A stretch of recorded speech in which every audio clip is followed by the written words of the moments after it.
Oi gente, tudo bem?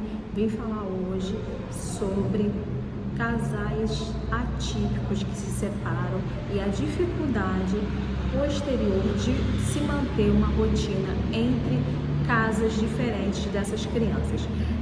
Aqui é Ana Cristina, eu sou Cris, mãe de Amora, sou advogada e mãe atípica, aqui falamos sobre todo tipo de assunto relacionado ao autismo, neurodivergência, terapia, questões legais, e hoje eu estou trazendo essa questão relacionada a divórcio, né, a separação de famílias atípicas, né? E vou falar até de um olhar assim, num lugar de fala meu, né, porque eu sou divorciada. E o que a gente percebe, gente, no caso das famílias atípicas? E eu, né, como advogada, tenho recebido muitas mães, né, passando por situação de divórcio, que tem relatado uma série de sofrimentos em relação a essa situação. A primeira coisa, gente, é o seguinte: as pessoas não têm ideia do que é você ter uma criança atípica. Eu, por exemplo, minha filha, ela já teve episódios de não dormir, acordar de madrugada, e tem pessoas que têm isso de uma forma muito frequente, né, de crianças que entram em crise, estado de alerta a todo tempo, porque a criança, algumas crianças que têm transtorno do espectro do autismo, elas se autolesionam, então você tem ou tem risco de acidente, então você tem que estar em estado de alerta 24 horas, e isso é uma rotina muito exauriente para o casal, né, que às vezes se perde na relação focado em resolver a vida daquela criança, né, daquele ser que depende de você 24 horas. E atrelado a isso, gente, eu vejo, assim, isso eu vou falar no meu lugar de fala, mas pode ser que eu esteja equivocada, não tô generalizando. Eu vejo até pela minha vivência de advogada, eu vejo que os pais, eles têm uma certa dificuldade, primeiro, de aceitação da condição do diagnóstico do filho, e segundo, de entender as demandas. E por vezes, assim, os homens, eles têm uma ideia de que eles têm que ser o centro das atenções, e quando a mulher tem que se focar, se direcionar a atenção dela integral para uma pessoa que realmente depende dela, aí é como se tivesse perdido o trono. E aí, nessa circunstância, muitos homens vão embora, né? Ou os homens vão embora, ou as mulheres não aguentam, porque não é possível cuidar de duas crianças, né? Ou você cuida de uma, né, que realmente precisa de você, ou você cuida de outra. E quando há essa situação, os homens acabam indo embora, ou você manda embora, né, porque você não aguenta, né? Enfim, tem as duas hipóteses, né? E o que eu queria falar sobre isso, gente? A gente percebe, assim, em relação a essas circunstâncias, que normalmente os homens, eles têm muita dificuldade de lidar com a dinâmica, né, a necessidade da sua criança. Tem estudos que falam que o índice de divórcio, né, de famílias atípicas é 2 vezes maior do que de famílias típicas, né? Teve um estudo publicado em 2010 do Journal of Family Psychology, né, dos Estados Unidos, esse estudo, e fala exatamente isso, que o índice de divórcio é cerca de 2 vezes maior em relação a famílias típicas.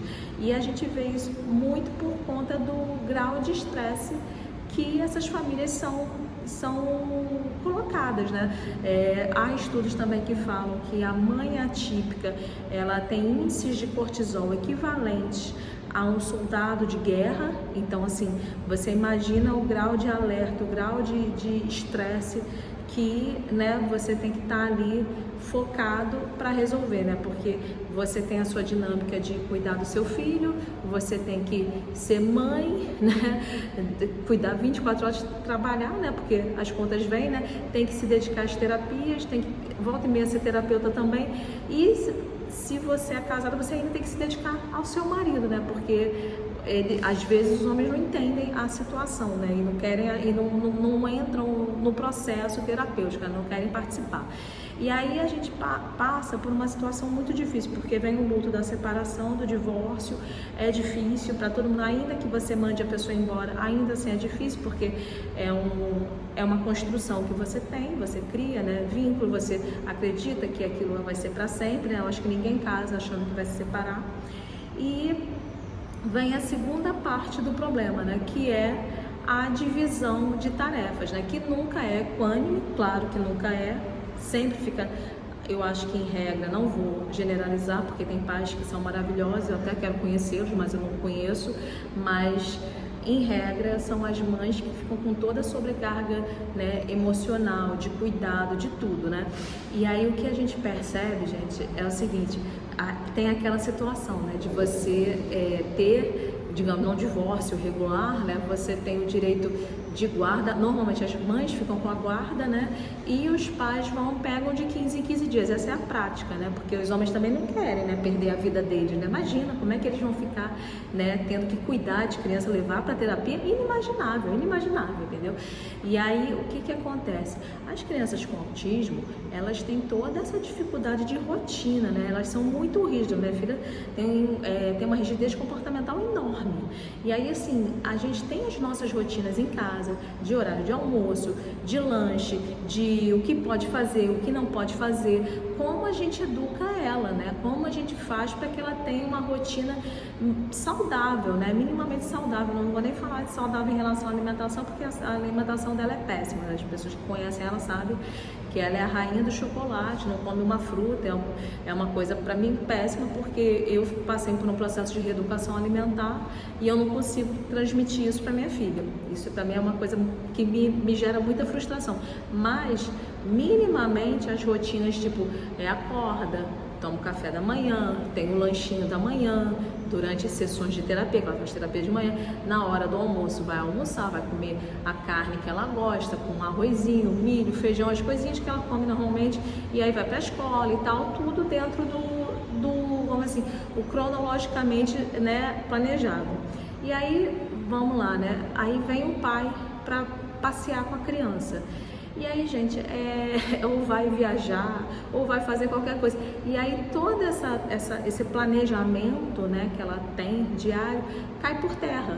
E cai por terra por quê? Porque a sensação que eu tenho, isso eu vou falar do meu lugar de fala, é que não quer saber, entendeu? A gente pode explicar, mas assim, não quer saber, entendeu? A gente fala, mas faz tudo o contrário. E aí, assim, eu vejo, isso não é só eu, são várias mães que me relatam isso. Os pais, eles têm esse hábito, a gente fala, olha, ela almoça tal hora, vai fazer assim, assado, gosta de comer isso. Eu, normalmente, quando ela vai viajar com o pai, eu faço um pacote de coisas que ela come, dou orientações, separo as roupinhas, faço tudo para ter o mínimo de desgaste possível, de problema possível. Ainda assim, quando volta, gente, já aconteceu de eu ficar 2 meses para regular minha filha nos horários. E, claro, eu fico possessa, porque, minha filha tem 6 anos, dá chupeta para minha filha. E aí, minha filha, ela não usa chupeta, de repente volta com uma chupeta na boca, tendo 6 anos, e ela gosta de chupeta. E aí eu jogo fora a chupeta. É claro que eu sou uma megera, e é claro que uma criança de 6 anos não usa. Você não precisa falar o óbvio, né, que uma criança de 6 anos não vai usar chupeta, mas eu acho que naquela sensação de suprir uma ausência, suprir uma falta, acaba tendo esses comportamentos permissivos e que atrapalham muito, né? E não é diferente em outros lares. O que eu percebo em geral, até em famílias típicas, entendeu? É que os pais, eles são ausentes, e na ausência, quando estão presentes, né, eles querem suprir toda aquela ausência num final de semana. E não vai, gente, não vai resolver. Pelo contrário, crianças com autismo, elas têm um comportamento mais rígido. Então, elas são difíceis, assim, elas são ritualísticas, elas têm dificuldade de mudar a rotina, tem tudo isso. Curiosamente, minha filha, vou falar pela minha filha, ela não tem essa rigidez de mudar de rotina, mas quando ela volta, entendeu? E ela volta daquele jeito, volta, enfim, ela tá desfraldada já, acho que desde antes dos 3 anos ela se desfraldou, volta, aí faz xixi na cama de propósito, faz coisas que não fazia, entendeu? Justamente para chamar a atenção, porque bem ou mal ela estava tendo a permissão de fazer determinadas coisas que no ambiente dela ela não faz. Então, assim, gente, isso é até um relato que eu acho que os pais deviam ouvir, assim, um relato de desabafo, no sentido de tentar, assim, trazer à tona essa situação, porque é muito difícil para a mãe solo, porque eu me considero mãe solo, cuidar de uma criança atípica. Eu trabalho, eu estudo, eu tento malhar, eu tento me exercitar, nem que sejam 15 minutinhos no dia, eu tento fazer assim, eu me desdobro, levo minha filha na terapia. Então, assim, eu me desdobro em 1000 para tentar prover o melhor para ela. E aí, depois de 2 meses, o pai aparece e faz todas as vontades dela. E assim, e a sensação que dá é que assim, é eu construindo e o outro destruindo. E eu não acho assim, eu quero crer que não é uma maldade dele, não é uma coisa intencional. E assim eu espero também que seja em relação aos outros pais, porque os relatos que eu uso das minhas clientes são idênticos. Assim, é assustador. E assim, é importante nesse sentido que os pais, não só a mãe que está ali no dia a dia, o pai também tem orientação parental, se permita fazer uma orientação parental justamente para saber lidar e assim, ter uma conversa congruente com a mãe que fica com a criança direto, no sentido, eu posso fazer isso, porque assim, gente, não custa, né? Não custa você perguntar, pô, ela pediu isso, você acha que dá? Assim, tem coisas que eu acho que são meio óbvias, né? Chupeta não se dá para uma criança de 6 anos, para mim é universal, mas se teve a dúvida, pergunta, não sai dando uma coisa que a criança não usa usualmente, para depois, quando a criança voltar, toda vez que ela vai na farmácia, ela se joga no chão porque ela quer uma chupeta, entendeu?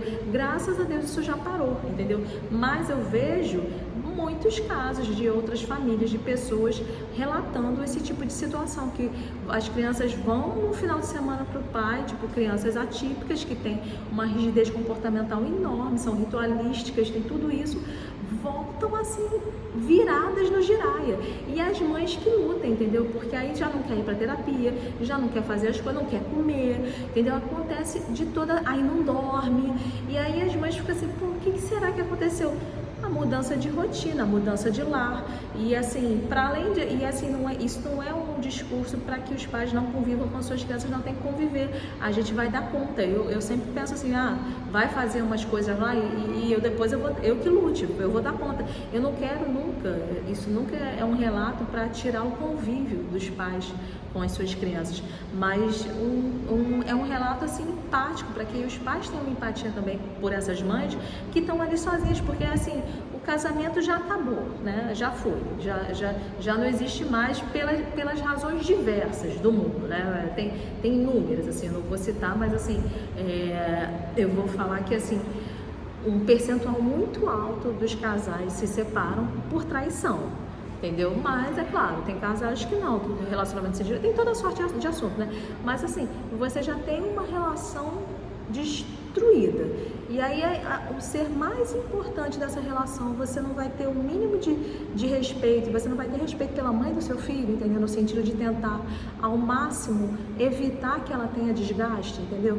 Então assim, não é que a gente queira que os pais não convivam, não, pelo contrário, a gente quer que eles convivam até porque dá um descanso pra gente, mas que convivam de uma forma saudável e de uma forma coerente com a vida que a criança já leva, porque senão fica muito difícil, gente, porque assim, a quebra de rotina para uma criança autista, ou seja, a troca de uma casa, vamos dizer assim, a grosso modo, já vai gerar uma coisinha, entendeu? Já pode gerar uma crise, alguma coisa. Então, se você fizer tudo o oposto, aí é certo, né? É certo. Eu já tive situação de ficar pós-viagem de férias, 2 meses. 2 meses sem dormir, entendeu? 2 meses com a criança se batendo, entendeu? Então assim, não tem como, entendeu? Tem que ter uma empatia, entendeu? Dessa vez ela ficou 10 dias, ficou até mais tempo e voltou melhor, porque eu acho que já teve essa congruência de tentar ter esse olhar de vamos tentar botar os horários dela certinhos e tal, já foi melhor, entendeu? Ela conseguiu dormir e tal, porque minha filha, quando ela sai do ambiente dela, em regra, ela não consegue dormir. Dessa vez ela conseguiu dormir, então assim, ela já voltou, teve os revertéres, mas voltou menos, entendeu? Então assim, gente, o que esse vídeo hoje seria muito no sentido assim, olha, a gente já sabe que para relacionamento, casamentos com crianças atípicas já é um casamento de risco, né? Porque o índice de divórcio é maior. Então assim, uma vez tendo o divórcio, gente, tenham respeito por aquele ser humano que vocês geraram. Tenham respeito no sentido de evitar ao máximo que essa criança tenha crises, evitar ao máximo que essa criança sofra. E a forma dessa criança não sofrer, ao meu ver, seria principalmente que haja maturidade e congruência entre as partes envolvidas. Eu acho que é esse o relato, eu acho que essa é a principal queixa, assim, minha e das minhas clientes que eu vejo, e espero, gente, que esse vídeo seja para reflexão, seja para que as pessoas olhem com mais carinho para essas mães atípicas, porque é muito, muito desafiador você ter uma criança que às vezes com 6 anos não está falando, que tem crises, se frustra com uma facilidade muito grande. Você tem que estar muito alerta para perceber o que está sentindo, o que não está sentindo. E aí, assim, é importante, principalmente, que a família, né, e eu digo o pai, tenha essa ciência de que é necessário, né, não só o cuidado com a criança, mas o cuidado com essa pessoa, né, porque a gente espera minimamente que no núcleo familiar haja esse respeito, tá certo, gente? Queria agradecer a todos que viram até aqui e meus contatos estão todos aí nos comentários, tá? Se vocês precisarem de alguma orientação jurídica, né? E também tem o meu livro, meu e-book sobre autismo, ou então, enfim, conversar sobre algum assunto relacionado à terapia, o que for, eu estou à disposição, tá bom? Um beijo, tudo de bom.